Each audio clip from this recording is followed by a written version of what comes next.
Le choix à Gennevilliers est fait de construire 50% de logements sociaux, 50% de logements en accession.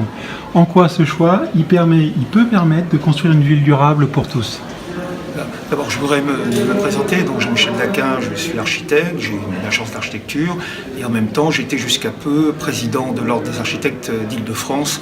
Et j'ai donc été amené à réfléchir et à échanger sur les questions notamment de la métropole du Grand Paris, mais aussi sur cette question très importante du logement. Donc effectivement, la question qui est posée, à mon sens, et que posent les architectes, c'est comment vivre ensemble, quoi. Une ville durable, c'est une ville où on vit ensemble. On sait que dans le monde, toutes les villes qui se sont fermées sur elles-mêmes, organisées autour de condominiums, sont des villes qui n'ont aucun avenir. Et nous, on a une autre conception de la ville et du logement. C'est une ville de partage, une ville d'échange. Et à cette fin, on sait qu'aujourd'hui, on sait faire une ville de qualité et durable. Je prends par exemple la question des espaces publics.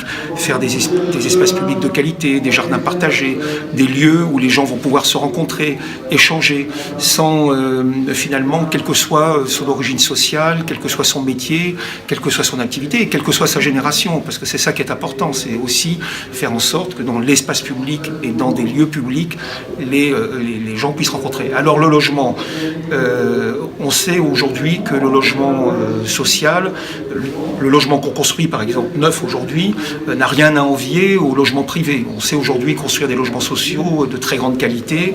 On sait aussi réhabiliter des logements pour qu'ils aient les aménités d'aujourd'hui, le confort d'aujourd'hui qui est nécessaire, par exemple en termes de rénovation énergétique.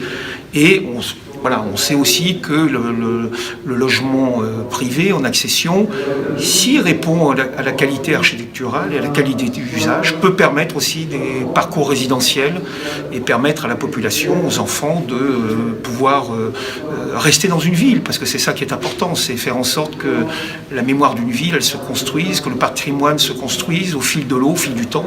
La ville, ça a toujours été ça, et une ville qui est faite de rupture, n'a pas d'avenir, elle n'est pas durable.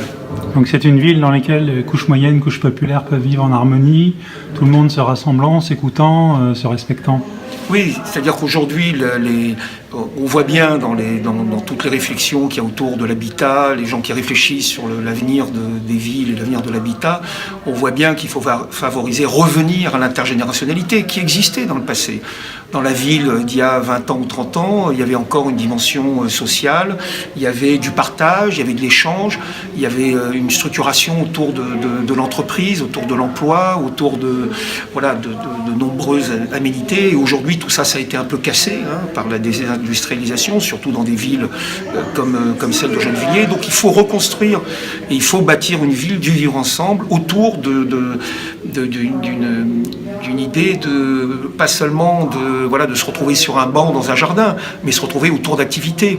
Et par exemple, les constructions du centre-ville de Gennevilliers, je sais que certaines de ces constructions, de ces nouvelles opérations, auront des terrasses aménagées ou partagées, il y aura des jardins potagers, il y aura peut-être des lieux possibles d'activités qui répondent aujourd'hui aux évolutions des modes de vie, aux évolutions aussi des pratiques. On est dans un monde nouveau où le numérique permet à tous les gens, qu'ils aient beaucoup de moyens ou qu'ils aient moins de moyens, le numérique offre aussi des possibilités d'échange, d'activités.